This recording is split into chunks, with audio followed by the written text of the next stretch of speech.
Salut! Le 5 septembre, je termine officiellement mon année scolaire. Année scolaire qui aura duré 1 an et 3 jours. Oui, je tiens le compte.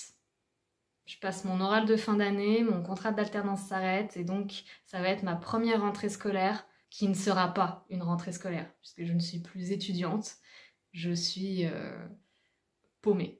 Voilà, je suis très clairement paumée. Et en vrai, j'ai réfléchi et c'est la première fois où je vais avoir du temps à consacrer à autre chose que mes examens, mes rapports, mes visites terrain, mon travail. Et après des années à avoir fait passer mes objectifs professionnels avant mes objectifs personnels, je vais enfin pouvoir me consacrer à des projets que j'ai jamais pu vraiment développer comme je le souhaitais.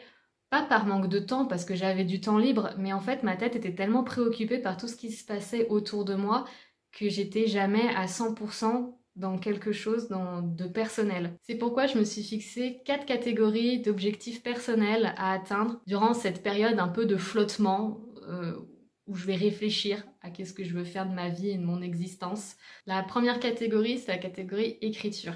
J'aimerais énormément terminer le premier jet de mon tome 2 de ma duologie actuelle qui s'appelle L'ombre oubliée. J'ai écrit à peu près 25 000 mots pour l'instant, ce qui fait environ 50 pages. Et j'aimerais aussi beaucoup trouver 1 ou 2 bêta-lecteurs pour mon tome 1. Je suis actuellement en train de lutter contre ma phobie de faire lire ce que j'écris, mais c'est déjà une peur que j'ai pas mal réussi à atténuer ces derniers temps, puisque j'ai remarqué que j'avais de moins en moins de difficultés à parler du fait que j'écris, donc c'est déjà une grande réussite, mais j'aimerais aller plus loin en envoyant du coup mon tome 1 en bêta lecture et pouvoir continuer à le corriger et à le peaufiner pour peut-être, pourquoi pas, un jour l'envoyer à une maison d'édition. Ça me fait très très peur. C'est pour ça que je pense que j'ai vraiment besoin de travailler avec des gens sur ce projet et ça me ferait tellement plaisir. La deuxième catégorie, c'est la catégorie lecture. J'aimerais beaucoup lire 6 livres avant 2023, ce qui me ferait un total de 10 livres. À ce rythme-là, on fait un update lecture par an, je vous le dis. Côté réseaux sociaux maintenant, puisqu'en fait j'aimerais énormément développer ma chaîne YouTube et Instagram et être de plus en plus présente. Donc j'aimerais poster une fois toutes les 2 semaines, le dimanche matin sur YouTube. Je me suis laissé un écart de 2 semaines entre chaque vidéo parce que si je commence à me mettre une fois par semaine, ça va me stresser et je vais pas y arriver. Donc je préfère tenir une fois tous les 15 jours. Jusqu'ici, j'ai réussi à poster une vidéo par mois alors que j'étais en plein moment où je suis en train de rendre mon rapport, je suis en train de passer mon oral, j'étais au travail. Et j'ai réussi à tenir une fois par mois. Donc là, on va essayer de tenir une fois tous les 15 jours, le dimanche matin à 9h30.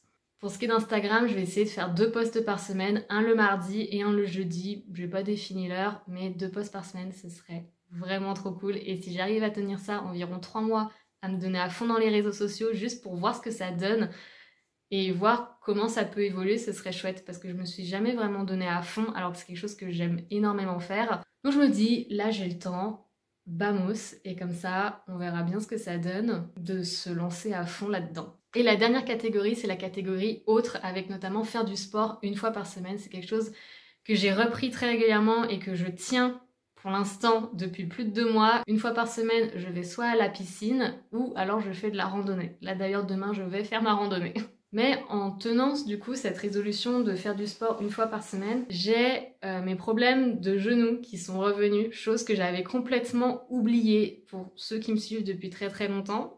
Je me suis déboîté la rotule, c'est-à-dire qu'en fait j'ai mon fémur, j'ai ma rotule et ma rotule a décidé de quitter mon fémur dans un angle de 30 degrés. Voilà, c'est un vrai bonheur de se luxer le genou. Je me suis luxé le genou une première fois où là j'avais fait des séances de kiné et tout s'était bien passé et j'ai fait une deuxième luxation et là j'ai décidé de ne pas faire de kiné, grave erreur puisque je suis actuellement en train pas de souffrir, c'est pas un handicap mais c'est plutôt une gêne, j'ai tout le temps mal dans le genou.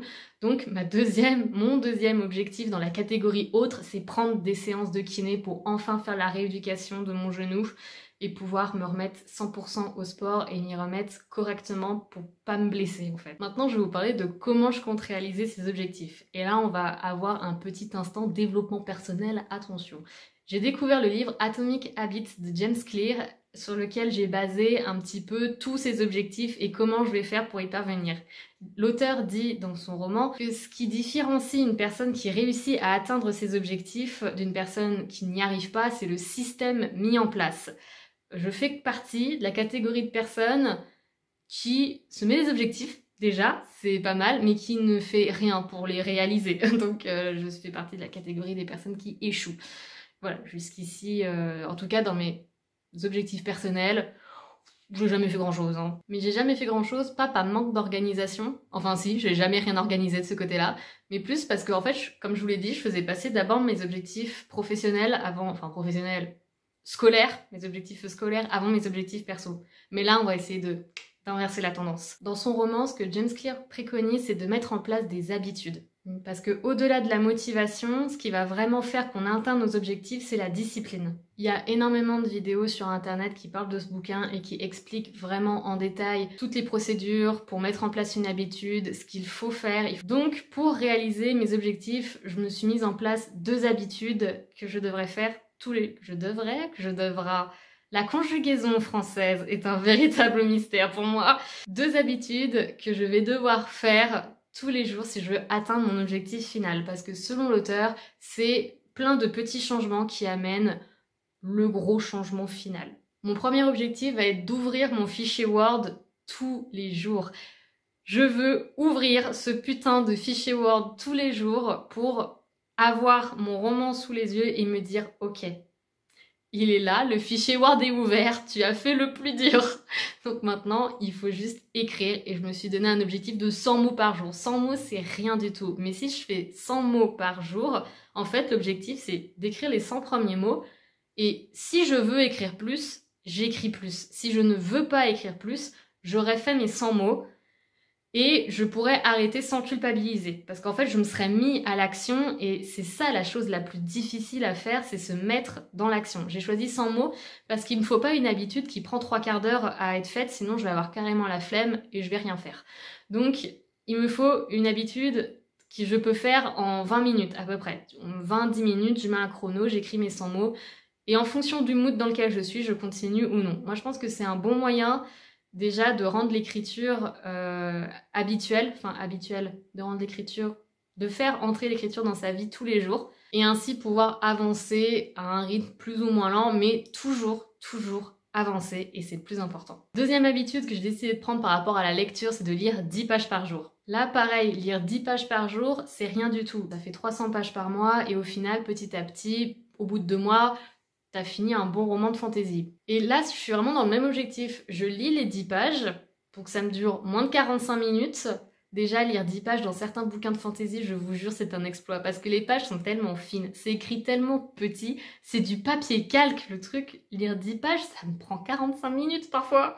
Oui, bon, ok, j'ai un rythme de lecture très lent aussi, il faut le dire. Mais une fois que j'ai lu ces 10 pages, si je suis dans le mood, je continue. Si je suis pas dans le mood, je peux arrêter sans culpabiliser. Et ça, franchement, c'est trop cool. Enfin, c'est trop cool sur le papier. Après, pour le faire tous les jours, je ne sais pas. La chose la plus importante que nous dit James Clear, c'est surtout tu as le droit de rater un jour dans ton habitude. Il n'y a pas de souci, il y a le droit qu'une journée, tu puisses pas lire, tu puisses pas écrire, ok, mais tu ne peux pas rater 2 jours. Parce que si tu rates 2 jours consécutifs, tu commences à créer l'habitude de ne pas faire la chose que tu voulais faire. Franchement, je vous invite à aller voir des vidéos sur le sujet ou même lire des résumés de ce bouquin. Ce bouquin, pour le moment, je l'ai trouvé qu'en anglais. Je sais que si vous êtes très doué en anglais, il y a le livre audio sur internet, sur YouTube. Ça peut être chouette. Moi, personnellement, je suis une brêle, donc je regarde des vidéos des autres, ça m'arrange.